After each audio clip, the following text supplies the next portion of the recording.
আপনি যদি আপনার বিয়ে অনুষ্ঠানের মধ্যে গায়ে হলুদের নামে গায়ে হলুদ আপনি করতে পারবেন।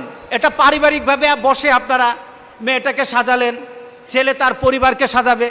আর আমাদের সমাজে কি বলেন, মেয়ের পক্ষ থেকে ছেলের পরিবারে যায়, ছেলের পক্ষ থেকে মেয়ের পরিবারে যায়। মেয়ে এখন একটা জায়গায় বসে থাকে, পেছনে লেখে থাকে এর গায়ে হলুদ, এর গায়ে হলুদ। পেছনে লেখা থাকে মেয়ে বসা থাকে, আর সামনে থাকে হলুদ। কি থাকে? হলুদ। জনমের মতো এটা হলুদ দিয়ে মেয়েটাকে হলুদ গায়ে হলুদ করে। যে মেয়েটাকে ধরতে পারবে না সেও আচ্ছা করে ধরে, গায়ের গালে দেয়, মাথায় দেয়, কপালে দেয়, আবার একটু বেশি বেশি করলে আবার মাথার মধ্যে দিয়ে দেয়। এভাবে একটা উলট পালট একটা হিন্দুয়ানি পরিবেশ করে দেয়। এই পরিবেশ যারা করবে গুনাহগার হবে। এই